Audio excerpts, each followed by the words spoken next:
Okay, hello. You can hear me? I can hear you well, thank you. How are you doing? Very good, thanks. Very good. So straight to the question. So 95% or even more of the meditation is normally very kind of relaxed or peaceful or even sometimes blissful experiences. And more rarely and rarely, I would like to ask about the negative experiences in meditation, and not just like discomfort in the body or something like that. That happens also sometimes, that body can't be still and stuff like that. But more kind of deep. Sometimes when meditation goes and silence goes very deep, and staying with the I am, it's kind of very overwhelming. Kind of I am falling, like my whole world is falling into very dark, dense energy place, like kind of losing myself into something very bad darkness, kind of. It's not a kind of place, but and the body reacts to that too. That like it might be like last time it happened like 2 weeks ago, and the heart started pounding for maybe 2 minutes or so, and it was pounding like 120, 130 beats a minute. So it's like it's going to very primitive fear state, and I was like, okay, this is appearing to me, and for whom this is appearing, and kind of staying with it. And it was okay, and then it went off, and I could end the meditation. No panics anymore. I'm kind of used to that better and better, if it happens, and it quite rarely happens. But it also raises a little bit. Why I ask this? It's sometimes when it happens, it raises doubt. So mind is like, okay, is this good? And that, even almost like very momentarily, like a little bit paranoid, like doubts or suspicion whether this is something bad, like the whole thing, like the self inquiry, you even, and of course I let go and stuff like that. It's not the problem that's like weekly problem or something like that, but it's I thought it's good to share this and see what happens. So it's very whole body, whole mind, whole ego, everything. Like it's not the same thing as somebody comes and is very threatening, or it's not that kind of fear. It's like really totally losing myself into something very bad situation. Yeah, I think this is it. Thanks, Artu. Thanks for sharing. And it's great to get the context. I love the context. You set up the context for the question in the sense that most of the time, actually, your inquiry is going really well. You feel happy. You feel blissful sometimes.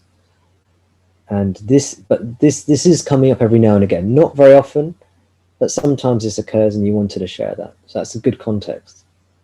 So my first response is that's great. That most of the time, you're having a good meditation, and let's remember that, and you know that. the fact that these things are coming up, this is also really good. Now, it depends who you are, depends where you are at and your journey. I've known you for a while, after a few years, and knowing a bit about you and whatnot, I think this is great for you.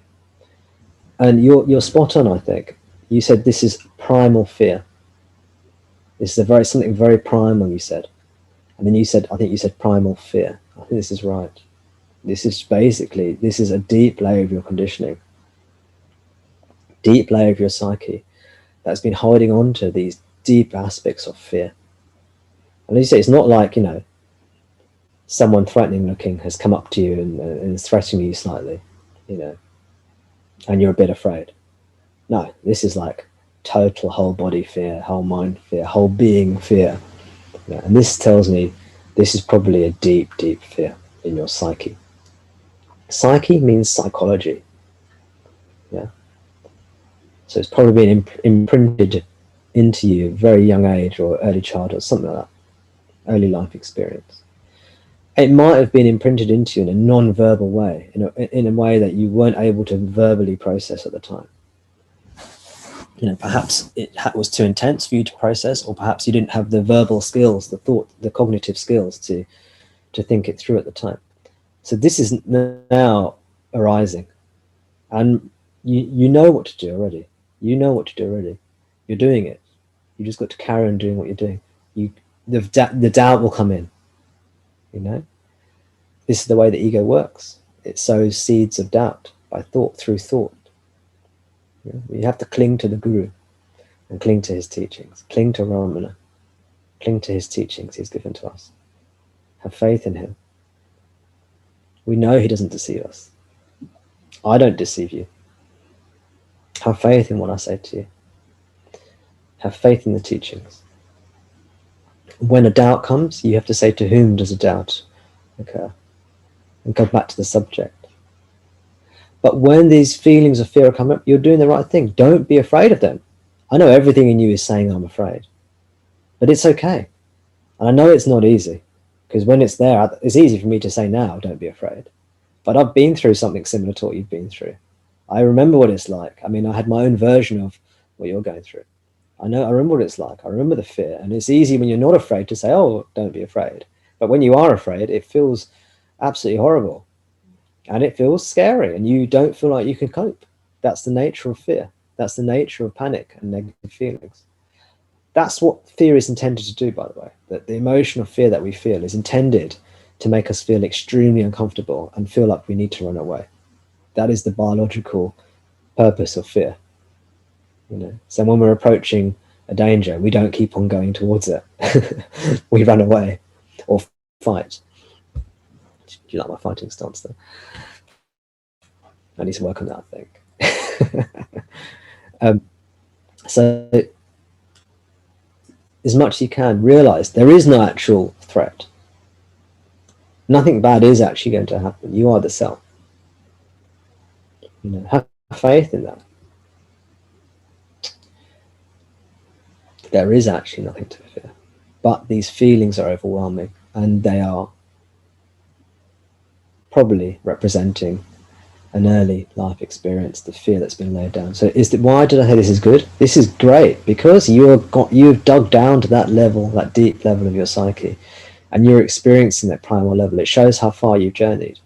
You've got to dig a long way before you get down to these primal emotions, the real difficult stuff that is pre-verbal, non-verbal, that is just totally insanely scary, out of this world, that you're going to just be annihilated and consumed by the darkness. It's properly dark stuff, and most people don't want to go anywhere near that. Well, you should congratulate yourself for having the courage to venture this far, to journey this far, and go through this. And you'll go through this. You'll be fine. You know what to do. You just keep on doing what you need to do. And when you get through this, it'll be a lot better. A lot better. Because you would have conquered that fear. Conquering a fear doesn't mean force meeting force like a conqueror.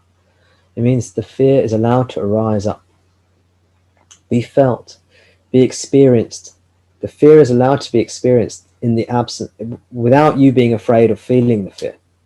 You know, eventually it comes to a point where you just feel petrified, and somehow that's allowed. And it goes into you, keeps on coming, keeps on coming. All the doubts come, the overwhelming feelings come, the panic comes, the sense that you're going to be completely destroyed and darkness is going to obliterate you or annihilate you, or something comes, whatever it is. And then you get through it. And you're absolutely fine. Yeah. And this builds courage. It needs courage to go through it, and it builds courage. It needs faith to go through it, and it builds your faith. When you come through it, it's like at the end of a really, really heavy storm, when the sun rays come through the dark clouds, and the rainbow comes, and the light comes, and you feel light, and you realize, you know what? The storm came, and I weathered the storm, and I'm here. It's a very beautiful thing. So it doesn't feel good. It requires a lot of courage to get where you, as far as you've come, you know, to journey as far as you've journeyed. And you need to keep on. And you're doing great. And we're here for you. So keep on sharing. Well done, well done. This is opportunity to heal these deepest layers of conditioning. This is the beauty of self-inquiry. Ramana says, all this stuff will have to come out. Yeah. All these vasanas, all this conditioning, the good stuff, you know, the so-called good conditioning, and the bad conditioning, all the negative stuff. All has to eventually come out and go. We're totally washed clean. And then we end up as Ramana himself, the king. The Maharaj. Maha means great, Raj means king. Maharaj, the great king. Great king means what? It means the self. Remember, we're not into the feudal system. We're not into monarchy or anything like that. We're not against any political system per se. But Maharaj is the self. I'm just trying to keep out of politics, that's all. That's why I said that.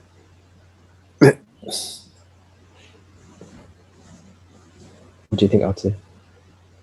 Very good, very good. Thank you.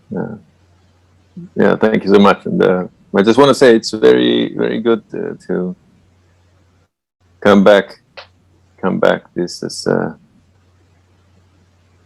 important to remind myself. You know, even if this is, I'm doing this every day, but still, it's kind of refreshing. Something, I don't know what, but I like it. Thanks. Thank you so much. Oh, you're so welcome. And it's so good to see you as well. It's always good. Every time I see you, it makes me feel very happy. So yeah, it's good for you. Yeah. Glad to have you here, Artu. Thanks. You too.